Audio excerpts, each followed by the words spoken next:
Bonjour à tous. Notre première lecture se fait dans l'Exode, chapitre 18, versets 13 à 26. Le lendemain, Moïse siégea pour juger le peuple, et le peuple se présenta devant lui depuis le matin jusqu'au soir. Le beau-père de Moïse vit tout ce qu'il faisait pour le peuple et dit : « Que fais-tu là pour ce peuple ? Pourquoi sièges-tu tout seul ? Et pourquoi tout le peuple se présente-t-il devant toi depuis le matin jusqu'au soir ?» Moïse répondit à son beau-père : « C'est que le peuple vient vers moi pour consulter Dieu.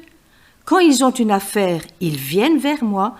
Je juge entre les parties et je fais connaître les prescriptions de Dieu et ses lois. » Le beau-père de Moïse lui dit : « Ce que tu fais n'est pas bien. Tu vas t'épuiser toi-même et tu vas épuiser ce peuple qui est avec toi. En effet, la tâche est trop lourde pour toi. Tu ne pourras pas la mener à bien tout seul. Maintenant, écoute-moi. Je vais te donner un conseil et que Dieu soit avec toi. Sois le représentant du peuple auprès de Dieu et porte les affaires devant Dieu. Enseigne-leur les prescriptions et les lois. Fais-leur connaître le chemin qu'ils doivent suivre et ce qu'ils doivent faire. Choisis parmi tout le peuple des hommes capables, qui craignent Dieu, des hommes intègres, ennemis du gain malhonnête. Établis-les sur eux comme chefs de milliers, de centaines, de cinquantaines et de dizaines. Ce sont eux qui jugeront le peuple de manière permanente.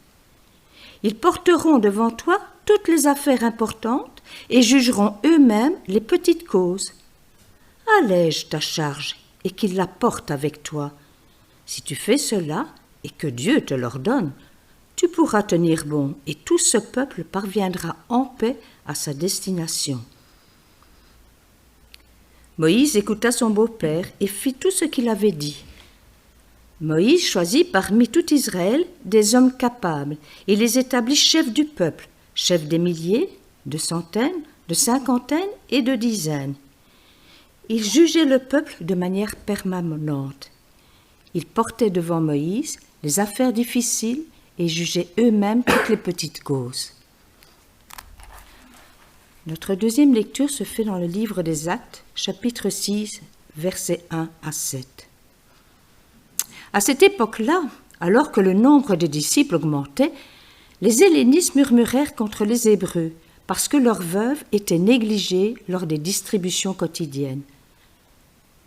Les 12 convoquèrent l'ensemble des disciples et dirent : « Il ne convient pas que nous délaissions la parole de Dieu pour servir aux tables. C'est pourquoi, frères et sœurs, choisissez parmi vous 7 hommes de qui l'on rend un bon témoignage, remplis d'Esprit Saint et de sagesse, et nous les chargerons de ce travail. Quant à nous, nous continuerons à nous consacrer à la prière et au ministère de la parole. » Cette proposition plut à toute l'assemblée. Ils choisirent Étienne, un homme plein de foi et d'Esprit Saint, Philippe, Prochore, Nicanor, Timon, Parménas et Nicolas, un non-juif d'Antioche converti. Ils les présentèrent aux apôtres et ils posèrent les mains sur eux en priant. La parole de Dieu se propageait de plus en plus. Le nombre des disciples augmentait beaucoup à Jérusalem et une grande foule de prêtres obéissait à la foi. Amen.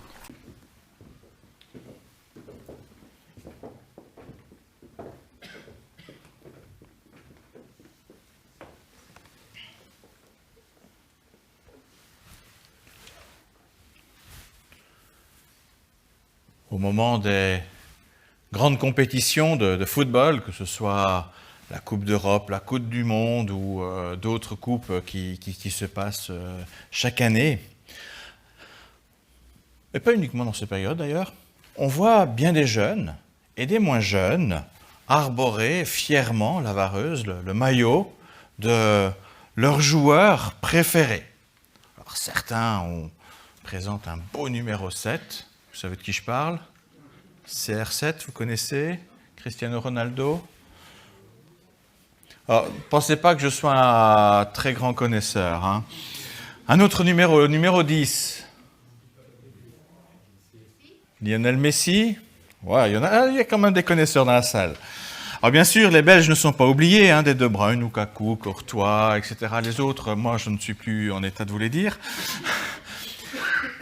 Mais beaucoup voient dans ces vedettes des meneurs, des personnes qui conduisent au succès, à la victoire. Et il est clair que dans leur bon jour, ces joueurs peuvent avoir des actions décisives pour gagner des matchs. Et pourtant, seuls sur le terrain, aucun d'eux, aussi talentueux soit-il, aucun d'eux ne pourrait remporter une victoire. Elle ne peut se décrocher que en équipe. Après le monde du foot, passons à un tout autre registre.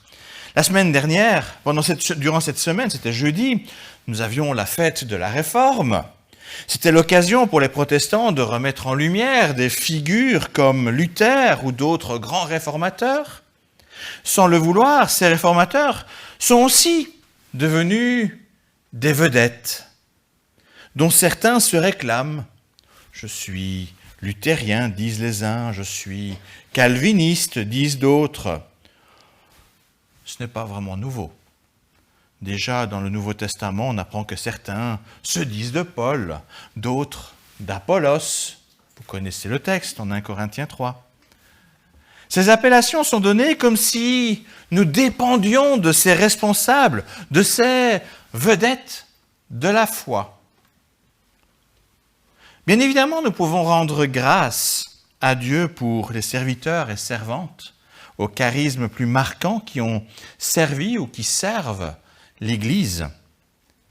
Mais ces serviteurs, ces servantes ne sont là que pour un temps limité. Au mieux, le temps d'une vie active. L'homme est comme les fleurs des champs, l'herbe des champs qui fleurit à midi et qui meurt le soir, nous dit un psaume, psaume 103, je crois.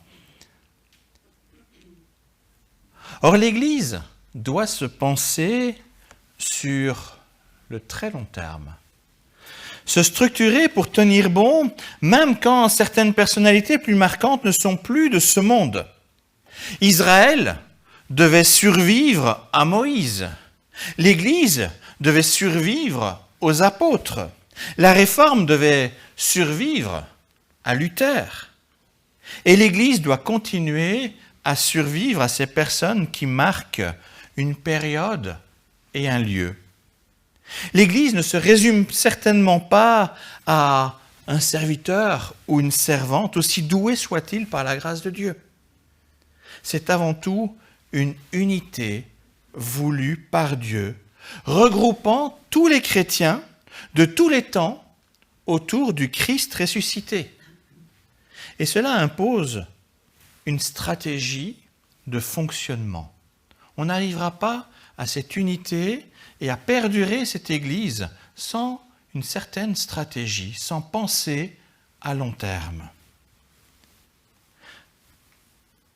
Le récit de Moïse que je poursuis depuis plusieurs semaines est riche ici d'un exemple sur lequel je souhaite m'attarder ce matin.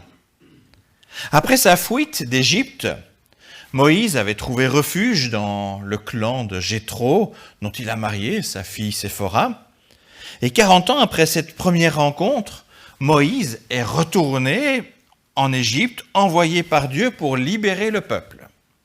Rappelons-nous comment Dieu avait préparé Moïse à cette mission particulière. Nous en avons parlé, comment il l'avait équipé pendant 80 ans. Après la libération d'Israël, Moïse est désormais de retour dans le désert, mais plus tout seul, avec un peuple. Et c'est dans le désert, c'est là où sa femme et ses enfants et son beau-père le rejoignent. Et on arrive là au passage que nous avons lu. Alors, lors des retrouvailles, c'est juste un petit peu avant, il en est question, lors de ces retrouvailles, Moïse raconte tout ce qu'il vient de vivre en Égypte et dans le désert avec le peuple hébreu, les résistances, les délivrances, les épreuves, les joies. Et en entendant ce récit, le prêtre Jéthro, donc son beau-père, se réjouit de tout ce que Dieu avait accompli à travers Moïse et il bénit ouvertement l'Éternel. Oui, Moïse était peut-être quelqu'un de bien préparé, mais la gloire revenait quand même à l'Éternel. Le lendemain des retrouvailles, Jéthro est là, il observe son beau-fils, il observe comment cet homme préparé par Dieu pour diriger et rassembler ce peuple, mais comment Moïse fonctionne pour conduire ce peuple nombreux. Et là, profitant quand même de sa position privilégiée de beau-père auprès de Moïse, il ose lui dire « Tu sais Moïse, ce que tu fais là, c'est pas bien. » Surprenant, quelqu'un qui a été si bien préparé, quelqu'un qui a déjà pu faire des choses extraordinaires, et il doit entendre « Écoute, ce que tu fais là, c'est pas bien. » Il fallait beaucoup d'humilité de la part de Moïse pour pouvoir accepter ces paroles. Hier, il bénit l'Éternel pour tout ce qui avait été fait avec Moïse, et aujourd'hui, il le reprend, bien sûr avec bienveillance, mais en le voyant faire, il lui dit « c'est pas bien ». Moïse a bien entendu reçu de Dieu l'Esprit qui lui donne le charisme de conducteur de ce peuple, mais Jéthro, en tant que chef de clan, s'y connaît dans ce qu'on appellerait aujourd'hui le management ou la direction d'un grand nombre de personnes. Jéthro ne conteste nullement le charisme de chef que Dieu a donné à Moïse. Charisme plus que nécessaire pour ce peuple. Le peuple avait besoin d'un Moïse. Mais cela ne dispense pas Moïse d'agir avec davantage de sagesse pour tenir bon dans son rôle et les objectifs voulus par Dieu. Jusque-là, Moïse, voulant bien faire, est à la fois au four et au moulin, comme nous disons. À cause d'une mauvaise compréhension de son charisme de responsable, il se sent obligé. Il se dit, mais le peuple a besoin de moi. Il se sent vraiment obligé d'être disponible tout le temps pour faire face à tous les problèmes. Mais ce n'est pas bon. Au niveau personnel, il va bien entendu très vite s'épuiser et tomber malade. Aujourd'hui, on va parler de burn-out et avec toutes les conséquences de maladies physiques qui peuvent suivre. De plus, il s'expose au risque d'une forme de totalitarisme. S'il doit tout diriger, il va tout contrôler.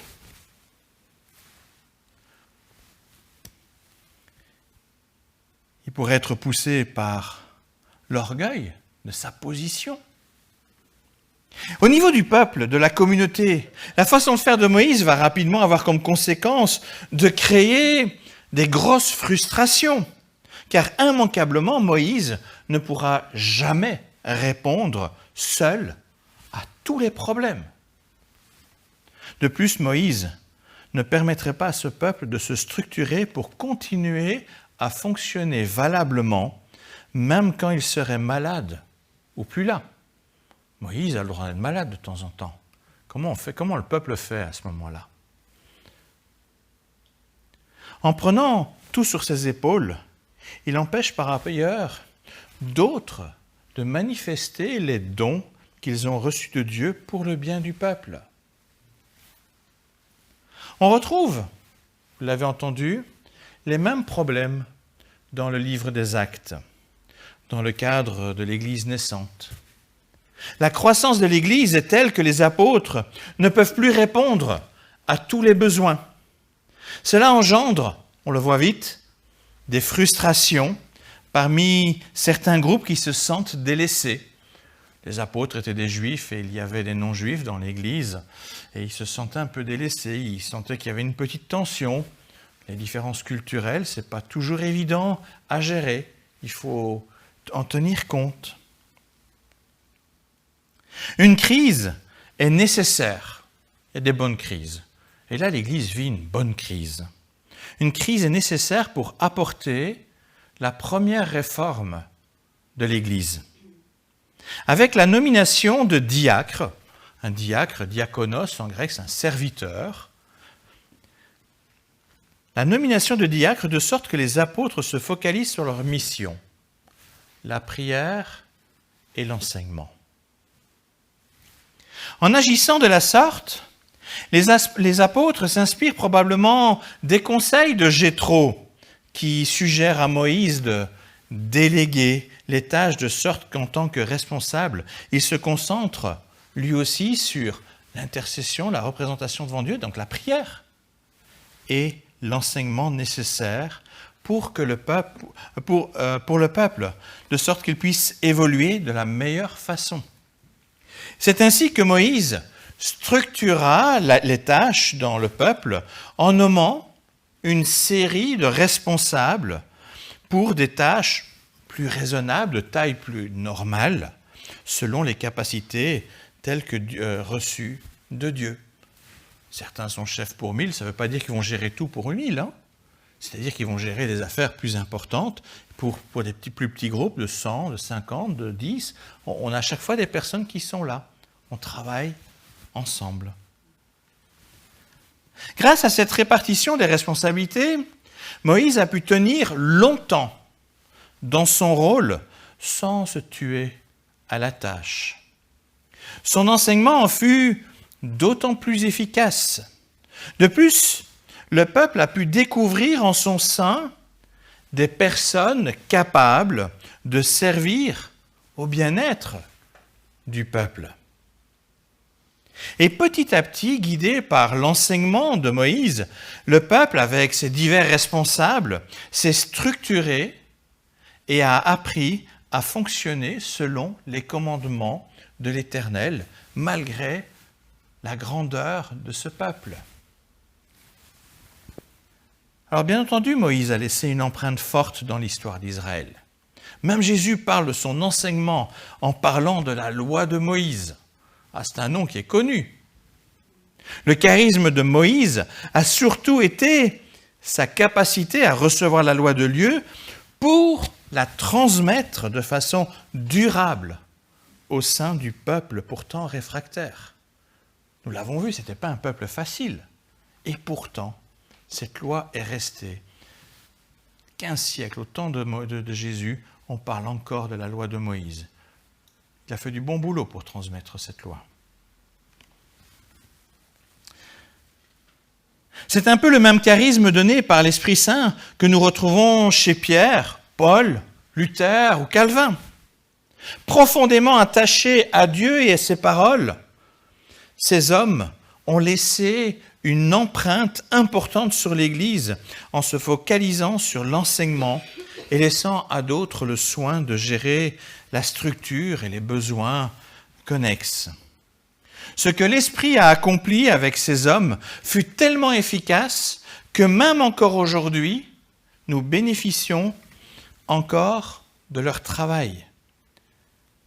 Mais ce ne sont pas les personnes qui comptent le plus, mais bien le projet et la gloire de Dieu. En préconisant la délégation, Jéthro a montré un élément essentiel nécessaire à la transmission de la foi au-delà des hommes et des femmes. On ne peut jamais exercer une responsabilité sans penser à former les générations suivantes et à partager avec elles petit à petit les responsabilités qui incombent au peuple choisi pour servir le Très-Haut. En tant qu'Église, nous avons une responsabilité vis-à-vis de Dieu. Nous avons quelque chose à faire. Mais ça ne se fait pas tout seul. Nous devons apprendre aux générations qui suivent à prendre petit à petit cette charge pour que nous puissions la transmettre. L'unité et la croissance du peuple en dépendent. De fait, il est impossible de répondre à l'envoi en mission par le Christ qui invite à faire toujours de nouveaux disciples sans une bonne utilisation des dons de chacun pour bien se partager les responsabilités, même au-delà de la durée de la vie d'un être humain. L'Église ici, elle va continuer après nous. Mais c'est notre responsabilité de préparer cet avenir, de travailler à sa structuration. Si la nécessité de déléguer pour permettre la pérennisation d'un travail et d'un message est indispensable, elle ne peut évidemment pas se faire n'importe comment. tous ne sont pas appelés à être responsables. Mais nous avons tous un rôle important à jouer. Si l'Écriture préconise, à travers les 2 exemples que nous avons lus, la délégation, c'est pour le bien d'un peuple, pour le bien de l'Église. Il est donc impératif que les responsables choisis se sentent soutenus par nos encouragements. Les responsables, c'est des hommes, des femmes qui parfois ont aussi des coups de mou, qui ont besoin d'être soutenus. Ça, c'est la responsabilité de chacun d'entre nous. Qu'ils soient reconnus dans leur service et respectés dans l'autorité qu'ils doivent exercer. Cela s'entend évidemment dans le cadre d'une autorité qui s'exerce avec amour pour le bien commun et au service de l'unité. L'Église souffre aujourd'hui d'un manque de responsables, d'une crise de vocation, car la tâche semble ingrate, mal reconnue et donc peu attirante. Essayez de demander à des jeunes, vous n'avez pas envie de devenir pasteur dans l'Église? On va vous regarder avec des grands yeux.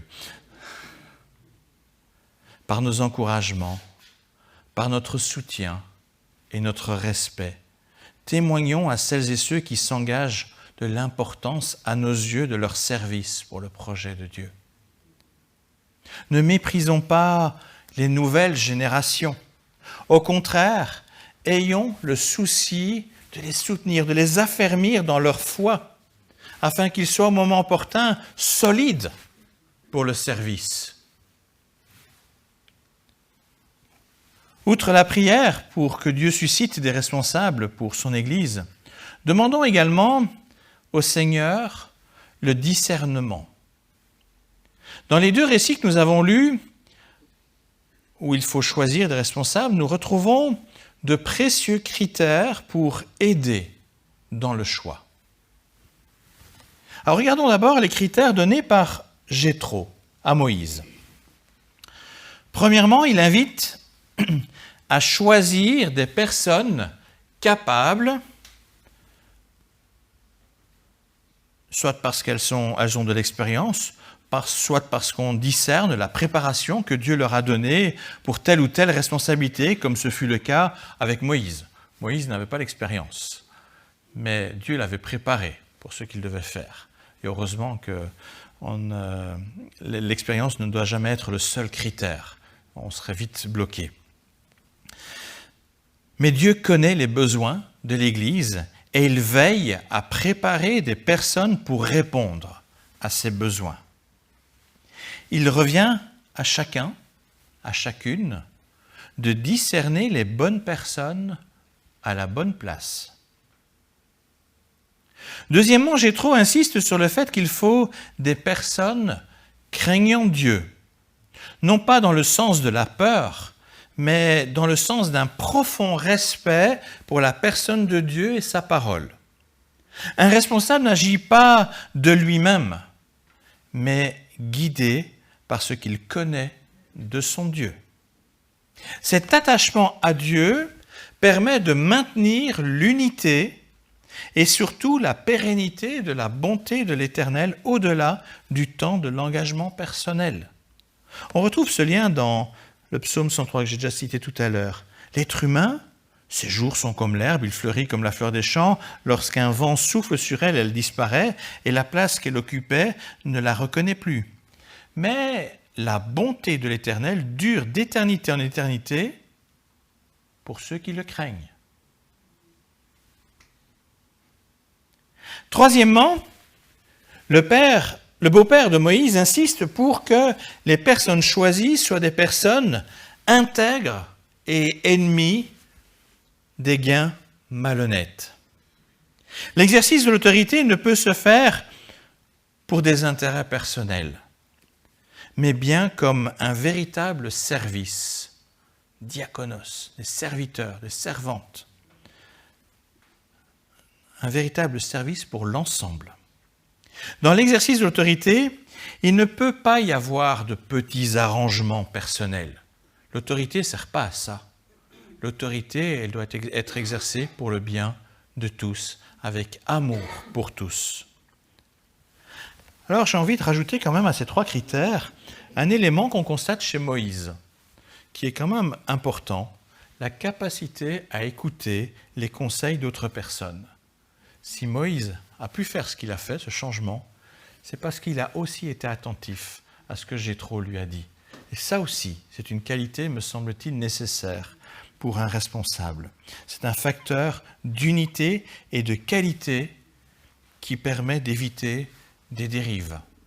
Si on se laisse interpeller, même dans son rôle de responsable. Jéthro n'a pas remis en cause le leadership de Moïse. Il a juste dit, mais c'est peut-être une meilleure façon de faire. Et Moïse a eu la capacité d'entendre, de ne pas s'enorgueillir dans sa façon de faire. Ensuite, regardons les critères complémentaires que nous trouvons dans le récit des Actes, des critères qui étoffent judicieusement la liste. Remarquons au passage que les apôtres confient à l'Assemblée le choix des diacres. Ce n'est même pas eux qui les choisissent, c'est l'Assemblée. Et c'est ce que nous pratiquons dans l'Église quand nous avons des élections, quand nous cherchons des responsables de consistoire et autres dans l'Église. C'est l'Assemblée qui doit se prononcer. Cela montre bien la responsabilité de chacun. Tout le monde est impliqué dans ce processus. Alors voilà-t-il les 3 critères. Premièrement, les apôtres demandent qu'ils choisissent des personnes avec un bon témoignage, c'est-à-dire des personnes portant de bons fruits visibles grâce à leur vie de foi. Deuxièmement, les apôtres demandent des personnes remplies de l'Esprit Saint. La présence de l'Esprit se voit à leur conduite, à leur façon de vivre, une vie nouvelle centrée sur le Christ. Troisièmement, les responsables pressentis doivent être sages. La sagesse peut bien entendu être demandée à Dieu. Et n'oublions pas qu'il existe bien des formes de sagesse. C'est par exemple un savoir-faire. Moi, quand je vois des musiciens qui savent jouer, c'est une forme de sagesse qui leur permet d'assurer une responsabilité musicale. Il y a beaucoup de formes de sagesse. En y réfléchissant, nous pourrons constater que tous ces critères que je viens de donner sont liés.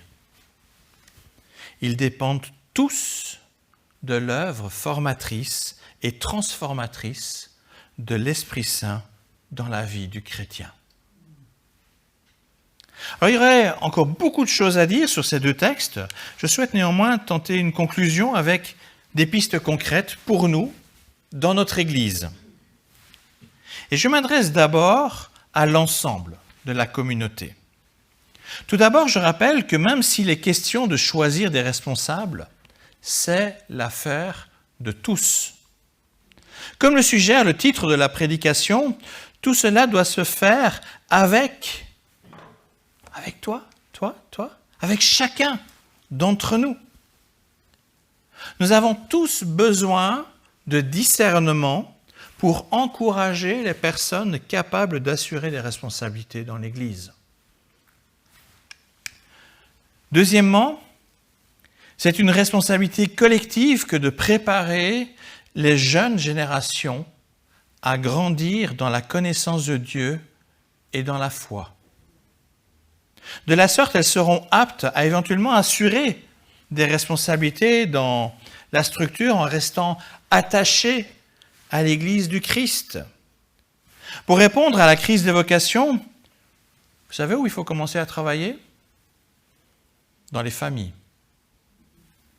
Il faut qu'on travaille dans les familles, le lieu par excellence pour apprendre la foi concrète, la foi du cœur.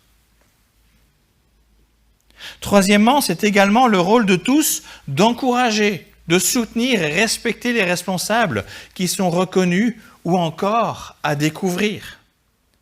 Même si la tâche est noble, elle n'est pas toujours facile. Une attitude et des paroles bienveillantes ne sont certainement pas superflues pour ceux qui acceptent de se charger de cette responsabilité. Quatrièmement, exprimons à Dieu notre reconnaissance pour ces hommes et ces femmes dans le cœur desquels Dieu suscite un esprit de service pour le bien de l'Église. C'est un cadeau que Dieu nous donne. Exprimons notre reconnaissance à Dieu. Je termine à présent en m'adressant plus spécifiquement aux responsables et aux futurs responsables. La pérennité d'une Église, au-delà des personnes, n'est possible qu'avec un partage des tâches selon les dons qui nous sont confiés. Ce partage est à vivre dans le présent, mais aussi en étant attentif à la formation des générations futures. Ne pensons pas qu'on pourra tenir longtemps en tant que responsable. Il faut former pour qu'il y ait d'autres qui puissent à un moment donné prendre le relais. Deuxièmement, un bon travail bien coordonné, bien structuré, favorise l'unité de l'Église. Une unité qui dépasse l'apport temporaire d'une personne. Mais cette unité n'est envisageable que si tous les responsables désirent honorer Dieu en cherchant sans cesse sa volonté dans sa parole. Craindre Dieu, c'est important pour les responsables. Troisièmement, n'oublions pas que l'engagement individuel est pour le service de l'Église et non pour un profit personnel. Par ailleurs, ne pas s'engager alors que Dieu nous aurait équipés pour apporter notre contribution, mais c'est créer une faiblesse dans l'Église, un risque de frustration dans la communauté et un risque de fatigue pour celles et ceux qui devront suppléer à notre manque d'engagement.